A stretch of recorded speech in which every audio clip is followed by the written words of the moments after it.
Pernah nggak sih kamu ngerasa kalau jalan yang biasa-biasa aja itu bukan buat kamu?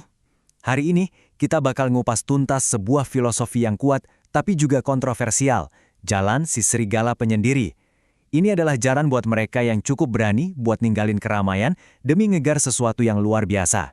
Yuk, kita coba bedah apa sih sebenarnya arti dari semua ini? Kamu pikir kegelapan itu temanmu? Hah, kamu cuma adopsi kegelapan. Aku lahir di dalamnya, dibentuk olehnya. Kutipan ikonik dari Bain ini tuh kayak gerbang masuk ke mentalitas ini. Ini bukan cuma soal menghadapi kesulitan loh, tapi ini soal sadar memilih kesulitan sebagai tempat kamu menempa diri, jauh dari zona nyaman yang dikenal orang banyak. Oke, kita masuk bagian pertama, panggilan untuk jadi beda.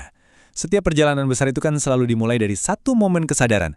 Bisikan dari dalam diri yang bilang, jalan yang ini bukan jalan gue. Coba deh jujur sama diri sendiri. Kamu itu emang beda dari mereka kan? Kamu mungkin udah coba buat nyocokin diri, ngikutin tren, tapi makin dicoba, kok rasanya makin aneh, makin asing. Dan itu bukan kekurangan loh. Anggap aja itu sebagai pertanda, titik awal dari sesuatu yang besar. Nah, disinilah perbedaannya kelihatan jelas banget. Di satu sisi, ya ada zona nyaman, nonton acara TV yang itu-itu aja, pengen diterima lingkungan. Tapi di sisi lain, ada kamu yang punya rasa lapar akan sesuatu yang lebih, yang siap buat menderita, dan yang lagi nyari dunia baru. Rasa aneh itu, rasa beda itu, ya karena kamu emang dirancang buat jalan yang beda. Nah, sekarang kita masuk ke bagian kedua. Babak tengah yang sepi.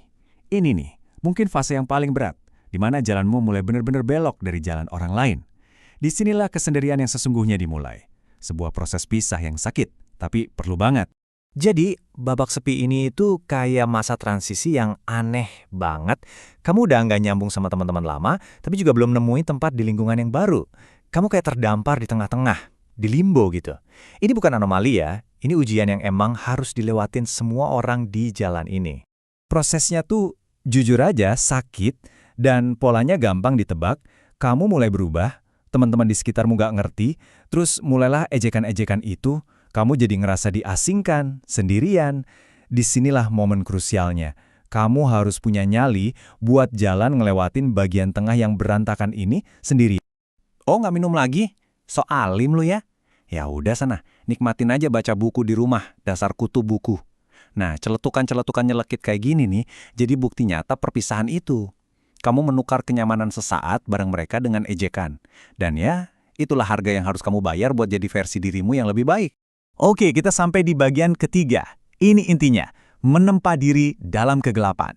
Ini fase di mana kerja keras yang sesungguhnya terjadi, tanpa henti, dalam sunyi, jauh dari panggung, tanpa ada yang tepuk tangan. Resepnya sih kedengerannya simple ya, tapi eksekusinya, wah brutal. Kerja lebih keras dari semua orang, latihan pas mereka tidur, menderita pas mereka nyari nyaman, tetap konsisten pas nggak ada yang nonton. Paksa dirimu sampai batas paling akhir. Beginilah cara kamu bangun fondasi yang nggak bisa digoyahin. Kalau kamu komitmen penuh selama 365 hari ke depan, kamu bakal jadi pembunuh yang kejam. Gak bakal bisa dibantah. Coba bayangin deh, setahun penuh fokus total. Kira-kira kamu jadi apa di akhir tahun itu? Kamu bahkan gak bakal ngenalin dirimu yang lama. Pas lagi dingin, basah, gelap, terus pasanganmu bilang, udah di kasur aja? Nah, disitulah cara kamu naik level.